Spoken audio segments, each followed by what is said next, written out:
Se puder, abra sua Bíblia em 1 Reis, capítulo 18, verso 30.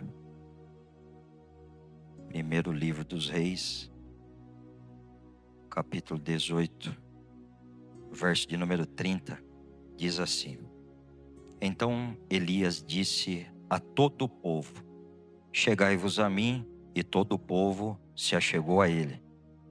Então ele reparou o altar do Senhor, que estava quebrado.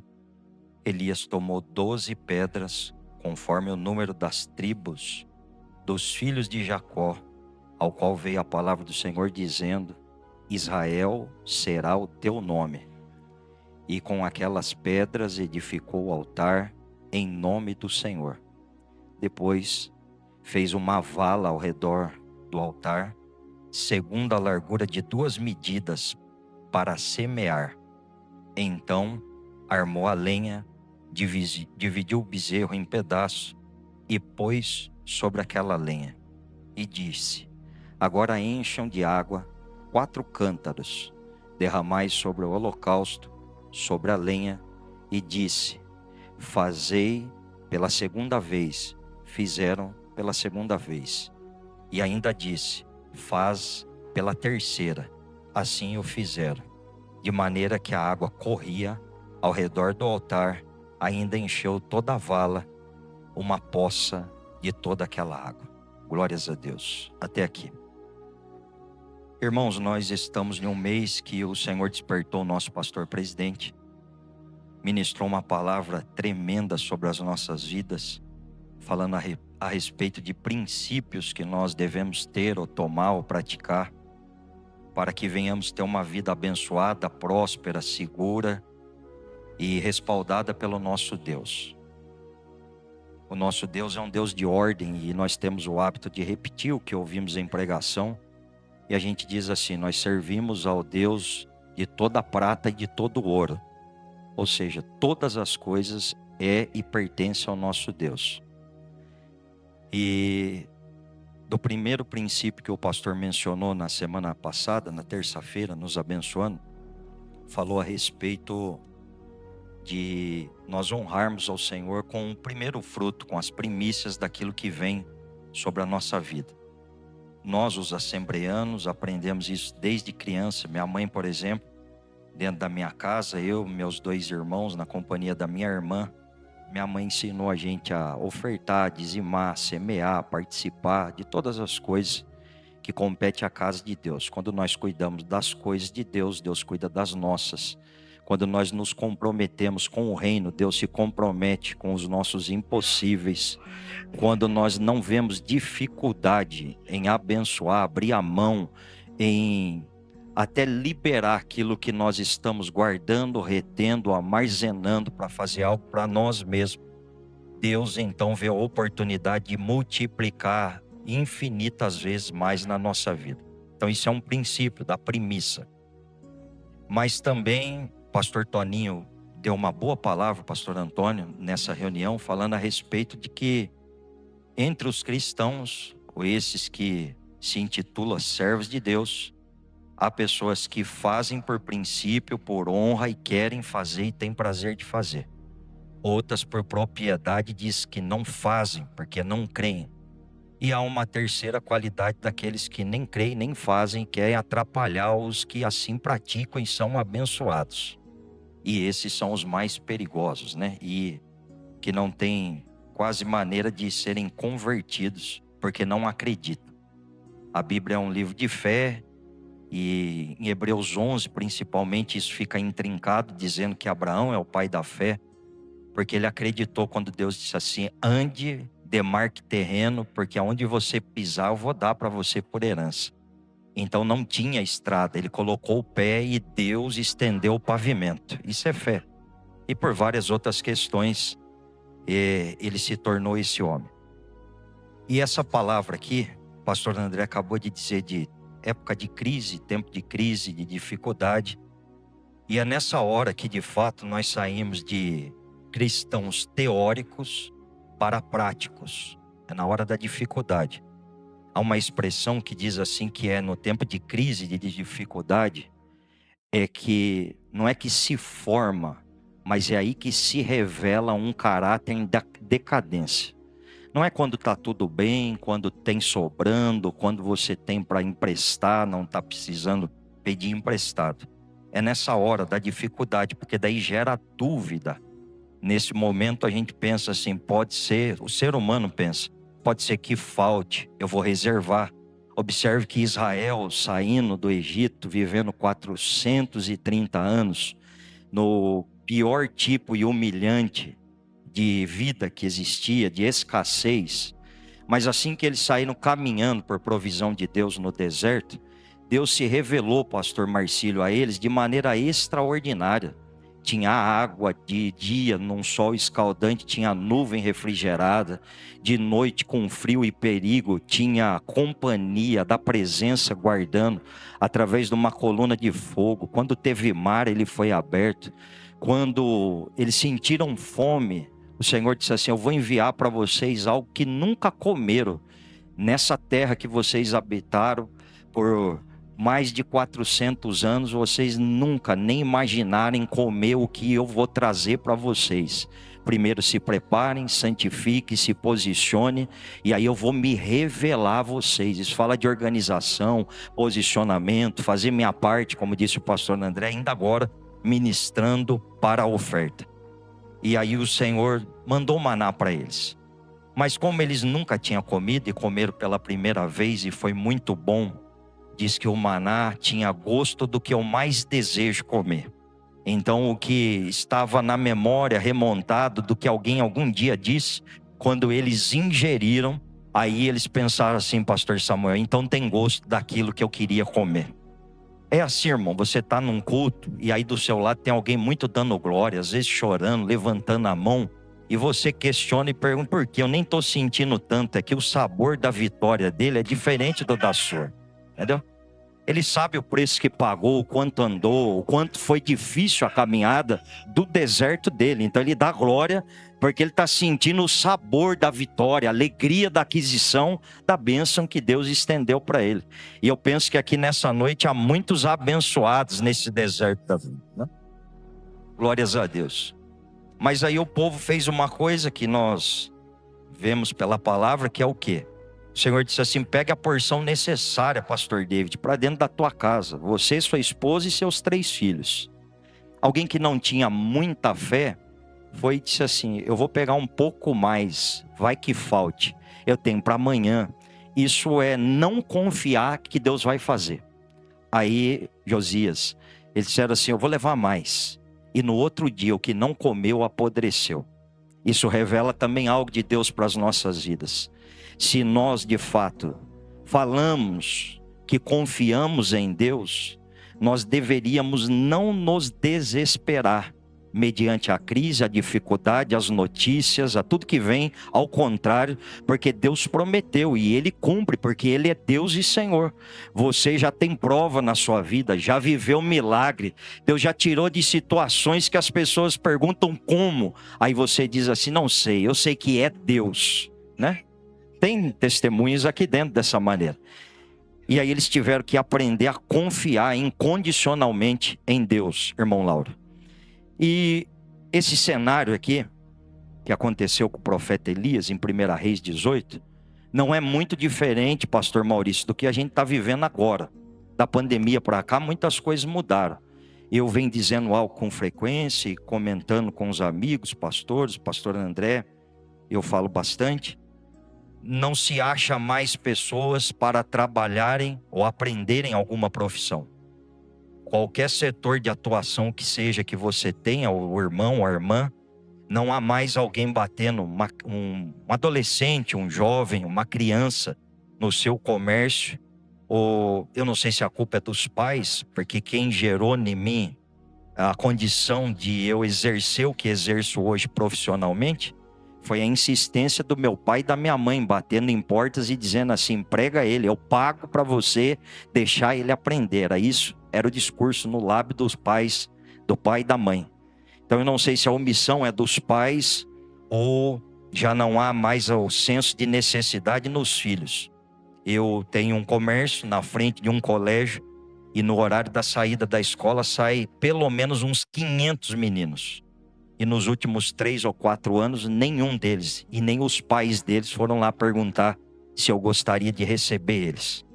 Então a gente não tem, inclusive mencionei isso ao pastor presidente, menos na sede, que por postura, honra e tantas questões, mas nas congregações é difícil uma criança, mesmo orientada pelo pai e pela mãe, de 10 anos por aí, que fique de pé esperando você chegar e abra a porta do teu carro e diga: pastor, deixa eu levar a sua Bíblia, a sua pasta, porque eu me inspiro no Senhor, e quando eu crescer eu quero pregar igual ao Senhor, eu quero casar igual ao Senhor, eu quero ser um homem de Deus igual ao Senhor.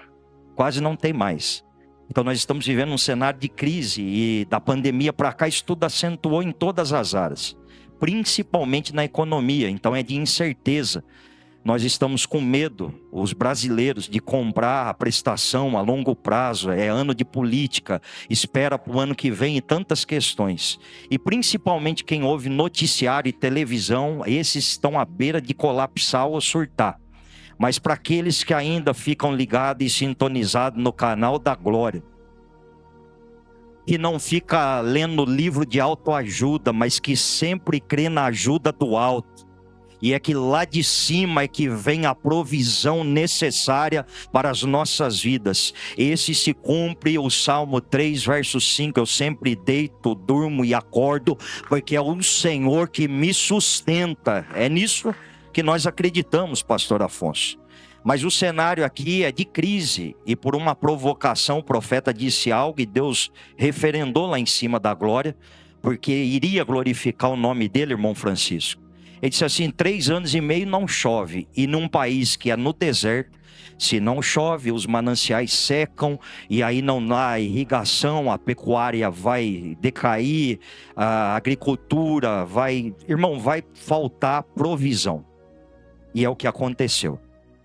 Mas aí dentro disso tudo surge uma oportunidade. As pessoas, elas estão indo para o templo, pastora Luciana, que é a casa de Deus, o lugar de adorar a Deus, mas lá dentro o coração, Paulo Jeová, já não é mais de Deus. O coração está agora colocado e instalado em Baal e Azera. E esse falso império criado por Jezabel, a mulher de Acabe, ou a esposa de Acabe, ela fez porque a palavra de Deus sempre vai contrapor o que eu quero, a minha vontade, a minha segurança. Deus vai exigir algumas coisas de mim para colocar em xeque a minha, a tua fé, para saber se realmente nós confiamos nele. Porque confiar em Deus é muito mais do que eu postar um versículo bíblico lá no meu WhatsApp na segunda-feira, desejar uma boa semana. Ser um cristão que entrega a vida na mão de Deus, a necessidade, o sonho, o projeto, a família, os negócios, é acreditar que Deus está controlando acima da economia, acima do meu fornecedor, acima do que eu tenho no caixa. Eu tenho que ter na mente, eu tenho que ter controle, várias questões, mas o meu Deus cuida de mim, irmãos. Se eu sou servo dele, ele ainda cuida de mim, cuida de você. Malaquias diz assim, que se nós somos do Senhor, se ele é Senhor e Pai, e se nós quanto deveríamos ser servos, mas ele nos quis como filhos, aonde é que está a obediência de servo e aonde é que está a honra de filho? Se eu estou obedecendo a Deus como Senhor e se eu estou honrando como Pai, descansa, irmão. O Pai sabe o que dá para o filho na hora certa, o que entrega.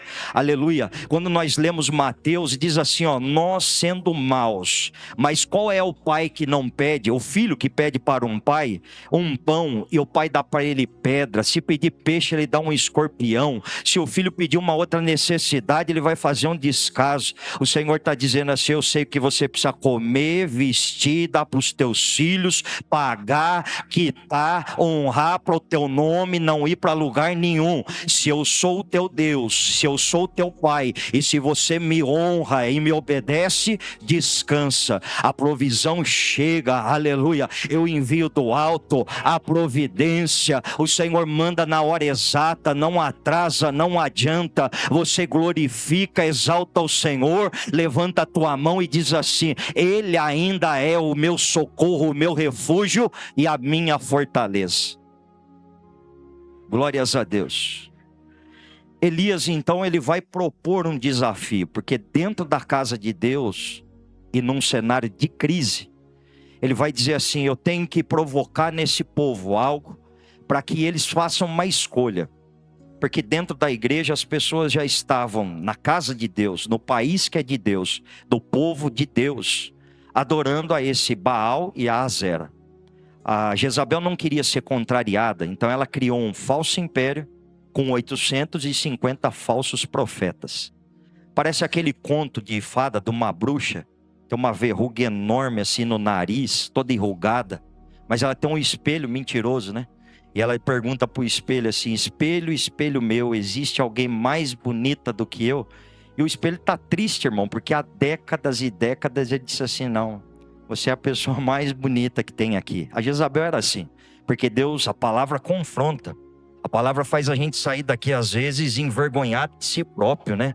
A palavra faz a gente corrigir, nos leva para um viés que não é exatamente aquele que a gente queria andar, mas é necessário para viver esse milagre desse Deus tão extraordinário. Porque senão a gente vive uma vida frustrada, a gente vê as pessoas contando bênção, irmã Mari, contando milagres e colocando coisas assim de ordem de extraordinário, e a gente fica dizendo: e a minha vez? Não chega, eu estou orando, buscando, clamando, fazendo por onde, mas de fato é meio que teórico, não é prático. E aí a Jezabel faz isso. Dentro desse cenário, o profeta vai fazer um desafio, dizendo assim: ó Israel, eu queria convocar vocês e chamar para ver quem é que vocês querem adorar. Diz: a gente adora a Deus. Fala: não, mas eu não estou dizendo genericamente. Quero mostrar para vocês. Mas o país, irmão, está em crise, não tem água, não tem, estão plantando muito pouco, ou eles estão administrando o pouco que sobrou, pastor Ismael. Não tem chuva durante todo esse período. Mas se você pensar e dizer assim: pastor, ficou gado vivo? Sim. O rei tinha o que beber? Sim. A cozinha, cozinhava, fazia tudo? Sim. Então tinha água? Tinha. Porque assim, ó, tá difícil para todo mundo. Tá uma dificuldade para o país inteiro. Os teus vizinhos ficam reclamando, vendo o Datena, o noticiário, vendo o Fantástico e tantas coisas. Mas quando você vem no domingo, como a pastora disse, que fantástico foi o culto de domingo. Não só aqui, mas nas congregações onde Deus se apresentou, aquele que ainda busca e clama e crê que Ele é a provisão daquele que confia e nele espera. Aí os teus vizinhos olham e dizem assim: como é que eles estão pagando? Como é que estão comendo? Como é que os filhos estão cursando? Como é que está o inglês? Como é que está o cursinho, a universidade? É o meu Deus, é o Deus da providência, é o Jeová Jirê, aquele que traz a existência. E ele queria provocar isso. Mas dentro da igreja, do templo, da casa de Deus, nesse país, desse povo que é povo de Deus, eles estão adorando a Baal, e Baal é uma entidade cananeia que principalmente é relacionada a um Deus com D minúsculo, que ele multiplica ou ele frutifica, e ele também é o Deus do trovão. E Azera ou Azerá é uma deusa, uma entidade com D minúsculo, atribuída à fertilidade, à sexualidade, à multiplicação, a tantas coisas. Mas dentro dessa igreja que se cultua, ao invés de cultuar o Deus Criador, a esse que nós estamos aqui na presença dele, e na casa dele, na habitação dele, eles estavam adorando a esses deuses cananeus. Imagine vocês, o pastor já falou disso várias vezes, a única oportunidade que vemos de o próprio Senhor Jesus chamar outra pessoa de Senhor é quando vai falar de dinheiro, de mamon. Então é um Deus. E naquela ocasião, um Deus para aquela igreja, para Israel, era Baal, um Deus cananeu. É assim, irmão, se eu não tivesse precisando tanto, eu adorava a Deus. Mas como é um tempo de crise, eu adoro a Baal, porque Baal não exige tanto de mim. Parece que Deus exige um pouco mais. Guararema talvez não tenha, pastora Luciana, mas Santa Isabel, dentre outras coisas, é conhecida como o Circuito das Águas. Há aproximadamente mais de 20, 30 cachoeiras em Santa Isabel. A maioria delas é dentro das matas e tantas coisas. Djalma, irmão Djalma, por exemplo, diácono Djalma, mora num bairro do Jaguari, só ali há umas 5 cachoeiras. E uma delas é muito conhecida na região metropolitana, em São Paulo, pasme vocês, no estado, porque é uma cachoeira onde se faz oferendas para o baixo espiritismo, para o candomblé, macumba e qualquer viés que seja do baixo espiritismo. E foi bem numa passagem de ano, eu estive com o Djalma e passei nesse lugar. A maioria de nós fica horrorizado se você vê o que tem lá. Ô, irmão, não é um cultozinho. Você vê o que sobrou do culto deles.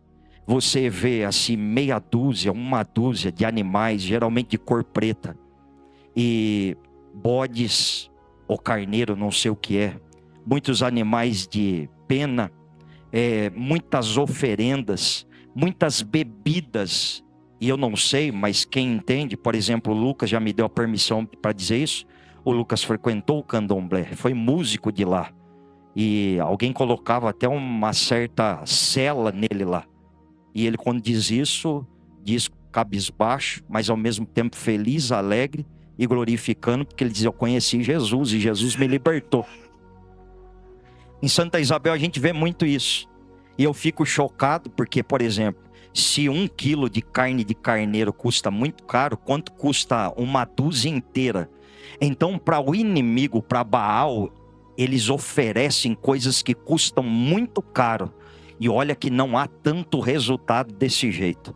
Mas você que está aqui ouvindo e eu que estou falando, eu mesmo falando, eu já vivi cada milagre. Minha mãe, meus irmãos, minha casa. Você que não deu glória ainda, você que ainda não levantou a mão e não deu glória, Deus já fez coisas por mim e por você, e nem o dinheiro, nem o grau de parentesco, nem a influência, nem um político, nem médico, nem remédio, nem tratamento faria. Mas o Pai das luzes, o Rei da glória e o Senhor dos senhores fez por você. E se fez, você pode dar glória, pode aplaudir a Jesus e dizer: a verdade, pastor, eu já vivi isso, eu vivo isso e eu estou nisso. Mas ele não pede, ele não exige para mim, para você, ele sente prazer, irmã Daniela, quando nós fazemos. E a gente vê isso nesse cenário. E aí, irmão, Elias vai propor dentro desse cenário o quê? Vocês fazem um culto, vai até meio-dia, e Elias está sozinho, porque a nação está meio pensando, né? E até meio-dia, vocês arrumem o altar, coloquem a sua oferta e clame a Baal, a Zera. E vai ser assim, ó. O Deus que derramar fogo sobre esse altar vai ser o Deus agora reconhecido, adorado e reverenciado e tido como único e Senhor em Israel, ou seja, dentro da igreja, no país. Eles estão, tá bom, se prepararam, foram para lá, vocês sabem da história, não quero me adeter a isso. E o Elias ainda provocava, né, irmão? Dizia assim, chama mais alto, cultua, aumenta o volume do som, dos instrumentos. Talvez ele não esteja por aqui, manda chamar no WhatsApp, né? Passa um telefonema, peça para alguém comunicá-lo. Foi provocando, até meio-dia não aconteceu nada. Quando Elias vai se posicionar, o texto que nós acabamos de ler vai dizer assim que primeiro ele convoca o povo e o povo se achega a ele. Aqui já é um posicionamento. E quando se achega, a primeira coisa que Elias vai fazer é reparar o altar. Porque dentro do país de Deus, Osiel, dentro da casa que é para ser de Deus, e que Deus está sendo adorado só genericamente, essas pessoas querem ver a presença dele revelada como fogo. E o fogo de Deus traz para a minha vida e para a tua muitas coisas que você vive, viveu antes, vive agora e vai viver depois, que é o quê? É a cura, a libertação, o milagre, o renovo, é a motivação, o cumprimento do sonho na vida da sua, nos seus filhos, dos teus netos, os impossíveis sendo realizados, tantas questões. E ele vai, primeira coisa, ele não vai fazer outro altar, ele vai reparar o que está quebrado. O primeiro erro dos profetas de Baal aqui foi o quê? Tentar oferecer um culto, mesmo que para o Deus deles, mas em um altar de qualquer maneira. E não dá para oferecer para qualquer Deus que seja um culto em um altar de qualquer maneira. Porque esse da cachoeira que mencionei em Santa Isabel, irmão, eu fiquei até meio chocado de ver. Mas imagina para o Deus de todos os deuses. É que você não entendeu, né? E o Senhor de todos os senhores. Primeira coisa, ele não faz um altar novo, ele não inventa um altar. Ele não faz um altar de acrílico, ele não faz de mármore. Ele repara. Porque Deus dá a oportunidade que se errou, vai lá, se arrepende, confessa, abandona, deixa, se posiciona, acerta tudo. Ele reparou o altar. O mesmo que um dia foi de Deus, mas agora não é mais. Ou até aquele momento não era. Porque se Baal, ele é, dentre outras coisas, o Deus que pode trazer a provisão, a providência, a multiplicação junto com a Zera, por que é que não trouxe durante esses 3 anos e meio? E eles cultuaram durante esses 3 anos e meio. Mas não houve, mas agora o Senhor parece que deixou ir no último assim, quando já não tinha mais forças para poder agir. Eu contei algo na igreja, de um retiro que teve, da própria igreja, e eles fizeram num lugar que tinha uma lagoa, Daniela, muito grande, Abner, evangelista Abner. E aí colocaram várias placas assim, ó, proibido nadar, é muito fundo, é perigoso. Mas você quer ver uma coisa, irmão, que principalmente crente faz, são coisas proibidas. Presbítero Valdeci, nosso líder, são coisas proibidas, não pode fazer, daí é que eles fazem. Por exemplo, no Éden tinha a placa assim, pode, 99,9% podia. Só tinha uma plaquinha pequena dizendo assim, não encosta, não toca, não come, não pega, não desobedece. E foi exatamente essa que fizeram. Aí nessa situação é que se cai, né? Aí uma pessoa, sabendo que não pode nadar, que é fundo, foi lá e atacou de mergulhador. Foi nadando. No meio, deu cãibra. E começou a se afogar e gritar. Aí fica aquele desespero. Um grita pro outro. Vai lá, pastor David. Ele falou, vou nada. Vai lá, pastor André. O André foi, eu não vou nada. Vai, pastor Cláudio. Eu não vou. Ninguém foi. Mas existia alguém que nadava muito bem. Pastor Marcílio. Pula lá e salva. Marcílio falou, deixa mais um pouco. Ele vai morrer afogado, você não está vendo? Pastor, não, ele não morre não, deixa ele. Irmão, quando não dava mais, no último suspiro, aí o Marcílio, por baixo, voltou, colocou na beirada, fez ressuscitação, regurgitou toda aquela água, acho que até guaru tinha dentro, e aí voltou a respirar. Aí todo mundo aqui assim, poxa, você não tem dó, que crente, que pastor que você é? Ele falou que se eu vou antes, enquanto ele tem força, além dele morrer, me matava. Ô, irmão, no altar quebrado, fora do posicionamento, você está fazendo força, não tem ninguém ouvindo. Talvez Deus esteja, Deus não está me ouvindo. Olha, eu estou me esgotando. Ele falou, não, estou esperando as suas forças todas acabarem. Quando acabar, eu entro em ação, vou agir por você. Aí você vai reconhecer que eu sou Senhor e Salvador da tua vida. Reparou o altar. Aí ele pega 12 pedras, representando os 12 filhos de Jacó, está escrito aqui. Mas só que Deus já tinha mudado para Israel. E Deus estava querendo trazer a memória assim, ó. Você tem que quebrar esse ciclo aí. Porque nós já estamos no mês 4. Do mês que Deus falou que vai te abençoar, prosperar, fazer milagre. É o mês o ano da colheita. É o ano que você vai viver o extraordinário. Ó, irmão, tanto é que tem gente aí que, ó, nem reagiu. Você não está acreditando nessa palavra profética. Você não está acreditando que esse é seu ano, que é nesse ano que acontece. Esse ano você sai do aluguel para casa própria. Esse ano você para de andar de Uber para entrar no carro próprio. Esse ano você sai, aleluia, da cidade para ir para aquela tão esperada chácara, daquele sítio. Deus te tira de uma localidade e leva para outra. Você, ó, irmão, você que escolhe, se você quiser ir de ônibus, vai. Mas Deus está te prometendo um voo intercontinental. Deus tem coisas maiores e melhores para a tua vida. Mas nós temos algo que a pastora Luciana já mencionou, herdado do bisavô, da bisavó, do avô, da avó, que talvez passou pelo pai e pela mãe. Todo mundo falando, irmã, que ele não dá, não vai, não consegue. E a gente ainda não quebrou o ciclo.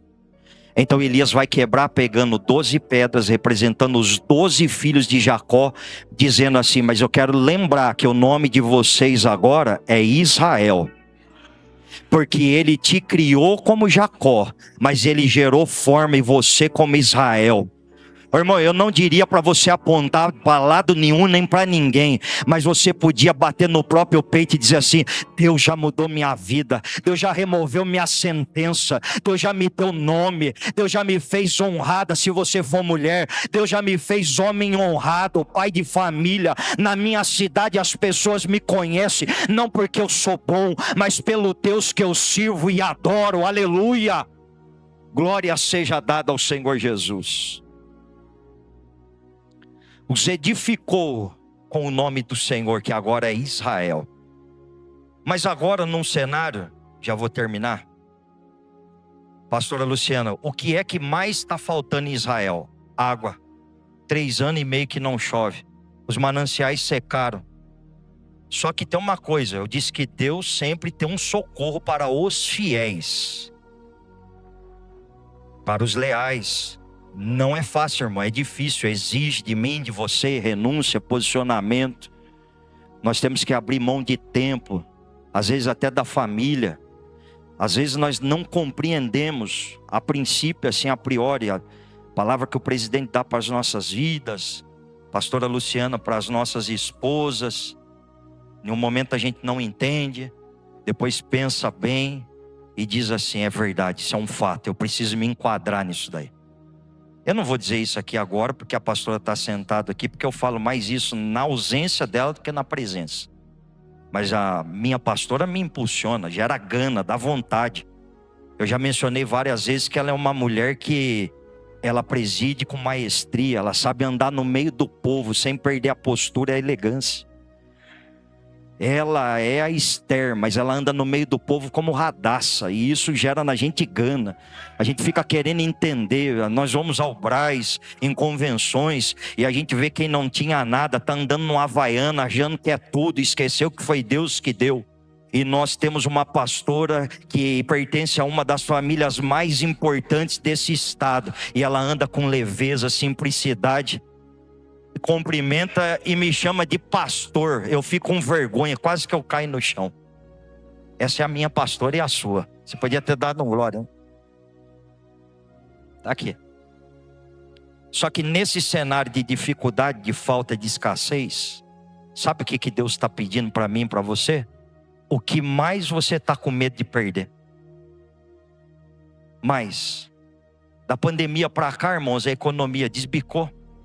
Tudo é incerto. O que custava R$10 em 2019 custa 40 hoje em dia. Ficou 3 vezes mais caro. E aí a gente fica economizando, guardando, pensando.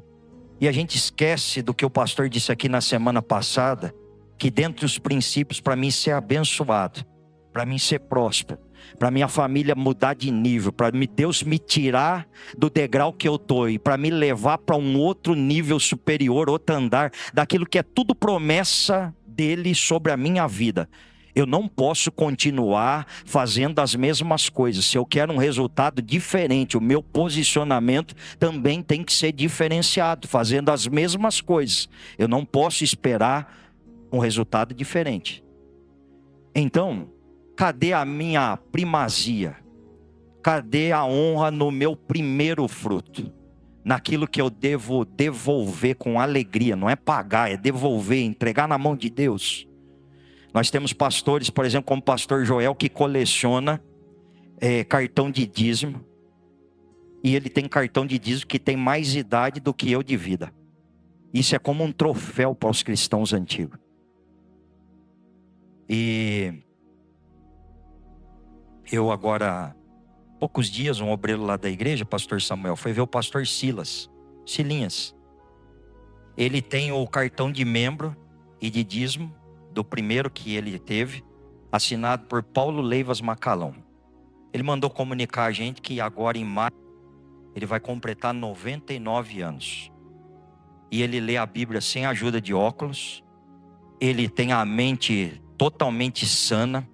Ele ainda faz serviço de pedreiro lá no quintal dele. Está fazendo uma reforma na casa dele. O presbítero Augusto que foi vê-lo com a esposa. E ele está bem.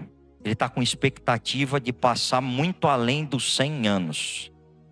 E todas as vezes que um obreiro vai vê-lo, ele faz questão de colocar o dízimo dentro do envelope e dizer assim: leve para casa do meu Deus aquilo que não é meu e é dele. Não entendeu, né, irmão? Quando nós honramos e obedecemos a Ele como Senhor e Pai, Ele não vê dificuldade de abundantemente abençoar, abranger, cuidar, respaldar e fazer na minha vida e na tua. O que menos tem Israel? Água. O que mais Israel precisa? Água. Pastor, como é que viver esse tempo todo? Deus disse assim: para os fiéis, pode pedir para Obadias sair que eu vou guiá-lo. E vou levar ele até a nascente do ribeiro de Quizon. E ali eles vão entender que nem o rei Acabe tem, mas eu uso um servo, alguém que ele tem por menor, mas que na verdade é meu adorador, e eu guio ele para ele ir lá aonde vai ter, e não só ele, mas eu vou levar sobrevivência para quem precisa dele. Não entendeu? Quando você é fiel, Deus cuida não só de você, mas da tua casa, da parentela, dos familiares, daqueles que estão distantes, daqueles que já serviram e não servem mais, até eles são cuidados e respaldados pela tua lealdade e fidelidade a Deus. Está aqui. Aí Elias, com o altar reparado, com as 12 pedras representando os 12 filhos de Jacó, mas relembrando que é Israel, e dizendo para eles assim: vocês dividiram porque quiseram, a partir de Jeroboão e Roboão. Politicamente vocês são divididos. Mas eu queria lembrar vocês que vocês todos são servos meus. Eu sou Senhor sobre a vida de vocês. Vocês podem morar em bairros diferentes, ter poder aquisitivo diferenciado, cultural distinto, mas vocês todos são filhos do mesmo Pai. Eu quero lembrar que vocês são a casa de Israel.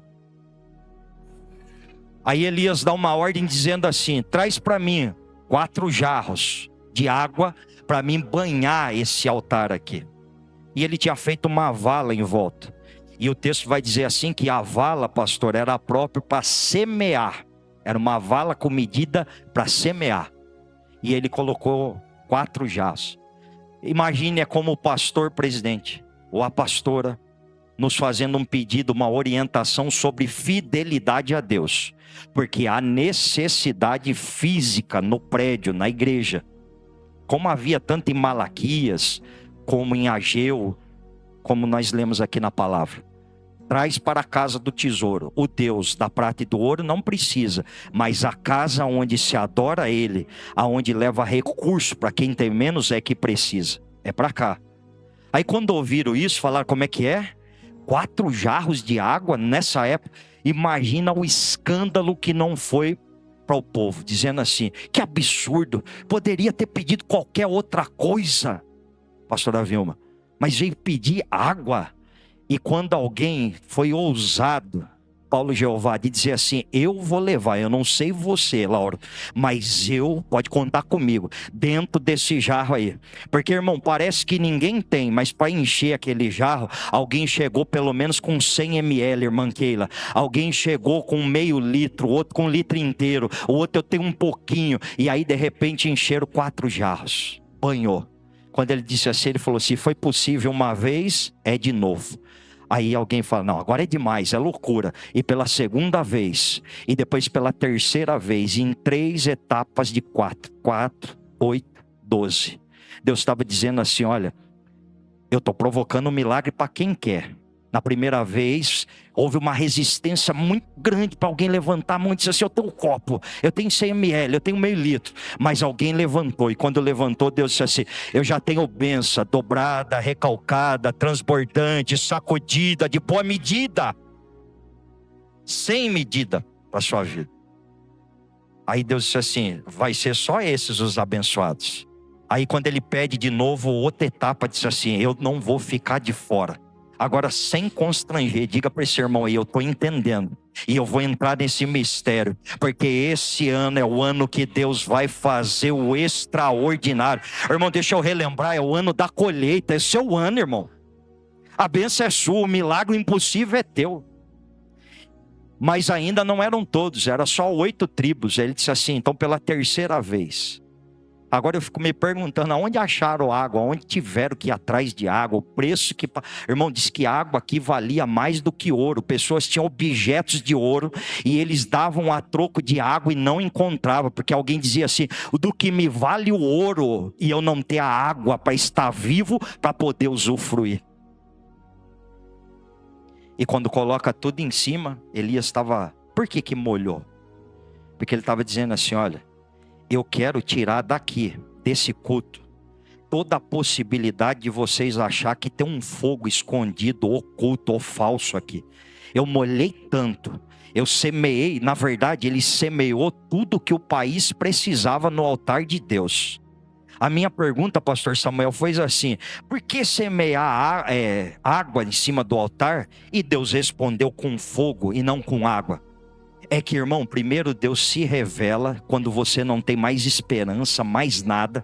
E quando Ele se revela e você reconhece que realmente Ele é Senhor, e você toma um posicionamento incondicional e abandona Baal, Azera, Astarote, quem quer que seja. Pastor, mas a gente não faz mais isso. Faz. Irmão, pasme vocês. Tem homem que gosta mais do carro do que da mulher. Tem. Não estou dizendo que tem aqui, mas existe. Olha que eu sou profissional dessa área, irmão. Ele gasta mais com estética automotiva do que com a mulher dele. Então aquilo é o Baal da casa dele. As pessoas têm a capacidade de acumular dinheiro, pastor, a guardar, para viver esse extraordinário de Deus, desses princípios de honra, como o pastor disse, do primeiro fruto. É o primeiro princípio para ser honrado, abençoado, ser próspero. Na semana passada nós fomos contagiados por essa palavra. Dentro desse contexto, está dizendo assim, ó, que eu tenho que devolver, dar com prazer para o meu Deus, ter a mão aberta, ser com o coração disposto, próspero. Se é para a casa de Deus, eu fazer com alegria, porque Deus, Ele abençoa, Ele dá várias vezes mais aquele que oferta com alegria, que tem a mão aberta e é disposto. Quando eu falo para vocês que eu vejo na pastora Luciana combustível, quando eu vejo nela gana para poder fazer, é que quem não conhece a história dela, o primeiro trabalho remunerado da nossa pastora e de carteira assinada, aleluia, foi na loja das Pernambucanas, e o primeiro salário que ela ganhou, ela investiu o salário inteirinho na festividade, no congresso dos jovens da igreja dela. De Senhor, eu vou semear no congresso dos jovens, porque eu sou uma jovem, estou vendo a necessidade e eu quero colocar no teu altar essa semente. Aí hoje, quando as pessoas veem ela serem respaldadas, honradas, abençoadas, do alto pé da cabeça, irmão, sendo cortejadas com vida próspera e abundante, alguém vem fazer um apontamento e um questionamento, mas Deus vê e lembra e reconhece toda a boa semeadura que ela fez no passado, e essa que vos digo agora é só uma de tantas outras, inclusive de centenas que eu nem conheço. Podia pedir para você dizer para alguém, mas diga para você mesmo, eu quero viver o extraordinário, então eu vou semear sementes extraordinárias. Glórias a Deus. Eu li um livro, um best-seller de Cash Luna, um pastor da Guatemala e toda a região abaixo do México ali, Honduras, Costa Rica, enfim, todos os países ali, foi tomado pelo ministério da vida desse pastor. Ele é muito usado por Deus na cura, na libertação, no milagre, orar por prosperidade e tantas coisas. Mas Cash Luna, ele buscou a Deus por 10 anos, pastora Luciana, como todo bom assembleano. Ele orou, jejuou, consagrou, foi no monte, foi na campanha, dizendo: Senhor Espírito Santo, quando eu for ministrar e pregar e falar do Senhor e estiver em cima do altar, eu quero ser usado de uma maneira incondicional. Tipo Benerrim, assim, levanta a mão, cai todo mundo no estádio. Ele queria aquilo para a vida dele. Depois de 10 anos orando, não aconteceu nada. Então ele disse assim, isso aqui eu acho que não é exatamente para mim, eu vou viver um outro tipo de ministério. E aí, ele disse assim que o Espírito Santo se apresentou para ele algumas vezes. Na infância, irmã Keila, ele queria muito uma bicicleta. Ele viu numa loja, estava caro, pai e mãe não tinham condição e ele pediu para a mãe dele. E a mãe disse assim, olha, eu vou te dar se você fizer assim. Mas ele disse que ele queria tanto, mais tanto, mais tanto, que ele lembrava a mãe dele 4, 5, 6 vezes por dia, a ponto de importuná-la. E uma noite ele teve um sonho, e ele não sabe se é sonho, se é visão, mas quando ele acorda, tem uma pessoa sentada indescritível na frente dele, que o rosto se assemelha ao sol. E disse assim para ele, você prefere a bicicleta ou a mim? E ele saiu correndo com medo, foi para o quarto do pai e da mãe, deitou no meio deles. E aquela cena ficou na cabeça dele durante toda a noite, durante algum tempo. Ele ficava assim, você prefere a bicicleta ou a minha presença? A bicicleta ou a minha presença? E aí ele disse assim em oração, eu prefiro a tua presença. Aos 10 anos de idade, uma criança. E ele disse que quando ele falou isso em oração sincera, poucos dias depois a mãe o presenteou com a bicicleta. Ele cresceu, ficou jovem, namorou, noivou, casou, foi morar de aluguel, queria muito uma casa. Era impossível. E ele foi buscar tanto, com tanta ênfase, junto com a esposa, que Deus fez uma promessa que eu daria. Mas depois, já quase 30 anos de idade, novamente ele teve um sonho com aquela mesma pessoa que ele intitula como um anjo do Senhor. Aos pés da cama dele. E ele tentou acordar a esposa, mas ela não acordou. E ele perguntou para ele assim, você prefere a casa ou a minha presença? E ele, chorando aos prantos, se ajoelhou do lado da cama, irmã Priscila, e disse assim, eu prefiro a tua presença. E de maneira assim milagrosa, Deus criou o meio, Deus tocou no coração de pessoas, Deus fez o extraordinário. Em poucos meses ele morava num dos melhores condomínios, do melhor bairro daquela cidade da Guatemala, qual ele habita até hoje. Deus deu para ele, só queria saber o que era mais importante, se era a honra da presença ou se era o bem que Deus poderia proporcionar. Depois ele pediu outras coisas para o Senhor, mas ele ainda não era usado por Deus tremendamente como ele queria. Fique de pé, por gentileza.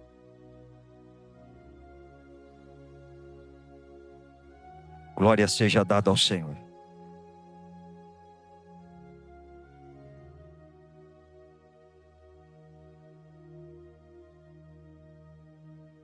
E ele foi questionar a Deus, pastora, dizendo assim, Senhor, o nome do livro dele, Tributo e Honra ao Espírito Santo. Por que o Senhor não me usa da maneira que eu sempre lhe pedi? É para glorificar o teu nome, não é para me aparecer. É para que as pessoas vivam nos dias de hoje o milagre que esses homens, como Elias, por exemplo, fez diante da tua presença para a glória do teu nome.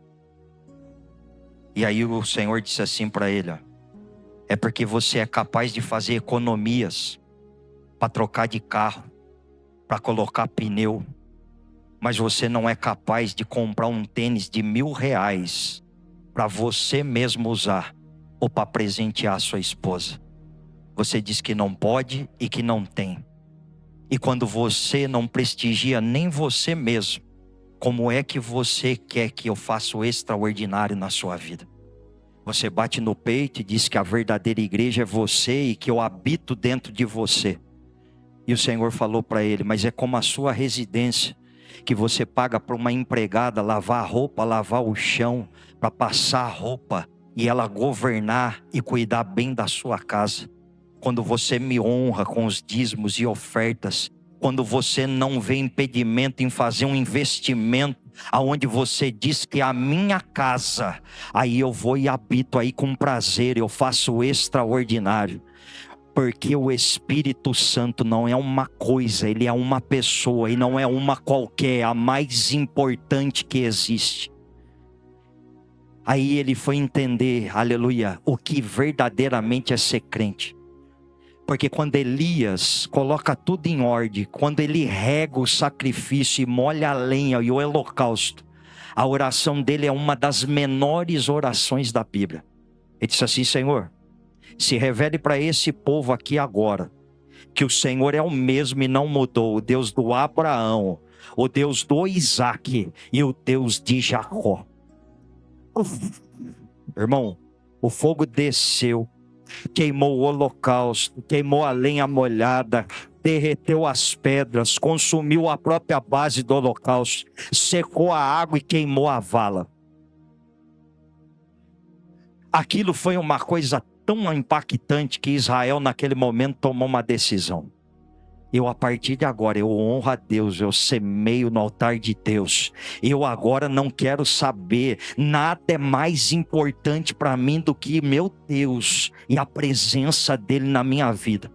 Não se trata, irmão, de você ou eu ser batizado com o Espírito Santo ou ter o Espírito Santo, mas é Ele ter a propriedade minha e tua, ter posse. Não é ir no lugar aonde Ele está, mas é Ele estar dentro de mim e de você, independente de onde quer que a gente esteja. Quando tudo aquilo acontece, aí Deus coloca no coração do profeta e diz assim: olha, ele acabou de sair daqui, eu vou te dar uma força extraordinária. Você vai fazer uma coisa que ninguém faz. Você vai andar mais do que cavalos puxando uma carruagem real. E eu te coloco na entrada da cidade para avisar ele, para arrumar um guarda-chuva, porque os deuses dele não resolveu nada. Mas ainda nessa igreja, esse povo aqui ainda acredita em um Deus que opera impossíveis e milagres de ordem do extraordinário. Quando o pastor falou isso na terça-feira passada, ele estava falando e eu me lembrei de uma coisa. Para algumas pessoas aqui, Deus vai dar para você uma ideia. Deus vai liberar na sua mente uma oportunidade de um negócio, ou de você entrar no empreendimento que vai mudar nesse ano ainda a sua história. Uma irmã me ligou aqui de uma igreja de Santa Isabel e disse assim: pastor, o senhor sabe aonde que é a sede aqui no Maranhão, da nossa igreja, Assembleia de Deus? Eu disse assim: eu não sei, mas pode pôr no Google que se a senhora está na capital que vai achar. E ela acabou encontrando o presidente da igreja lá na rua. E ela disse assim: vai contar para o pastor Luciano e o pastor Luciano. Ela disse assim: pastor Fernando, eu estou vivendo a minha oferta de sacrifício, o meu janeiro profético. Ela falou agora no telefone, agora esses dias. Eu não vou interromper a bênção dela. Mas em Isaías 65, Deus disse assim: olha, para quem não é, para quem não acredita, para quem já não tem fé, não serve. Mas para você que se mantém fiel, para você que paga o preço, para você que mesmo em meio à crise, à dificuldade, pastor, onde é que eu arrumo água para ofertar para Deus? Em 3 anos e meio sem chuva, Deus já te deu a provisão. Você tem, está aí com você. Você já tem a posse dela, é só abrir mão, ter legalidade de colocar no altar. Você sabe disso. Ele diz: para vocês tem uma coisa, olha, para os meus servos, antes de vocês abrirem a boca para pedir, eu já vou estar respondendo. Entendeu não, né? Deus está dizendo assim: se você é fiel, eu vou liberar antes mesmo de você pedir. Pastora, dentro de um escritório de marketing, no ano passado, tiveram uma ideia numa brincadeira de inventar um negócio de cosmético para mulheres. A minha menininha, a Manuela, tem isso aí lá em casa de tudo quanto é cor, modelo e sabor. Chama Carmed. Aquilo foi uma brincadeira de marketing. É um pequeno batom, é isso, né? Quem tem sabe. Aquela empresa, do nada, de uma brincadeira, rendeu a meio ano, do ano passado para cá, 80 milhões de lucro para a empresa. Numa brincadeira, numa ideia que alguém deu, que Deus deu para alguém sentado numa mesa. Olha para esse irmão, pega na mão dele, imagina o que Deus não pode fazer com você. Ô, irmão, você não está num lugar qualquer, num culto qualquer. Você está num culto para o Deus de Israel, do Deus vivo, daquele que tudo pode, daquele que tudo faz. Não duvide. Deus já te deu condição. Seja liberal. Coloca no altar de Deus. Esse ano ainda, se creres, viverás e testemunharás um milagre de ordem de impossível. Pegue na mão de quem está do seu lado. Paulo, Jeová, deixa Deus te usar. Eu vou fazer uma oração, mas você ore também. Eu vou orar pela minha causa, ore pela sua. Mas peça para Deus, Senhor, que não haja em mim dificuldade de colocar o que mais preciso diante do teu altar. Deus tem mudança de vida. Deus tem provisão, providência, multiplicação. Deus tem recuperação para esse impossível teu. Ore a Ele e clame nesse momento.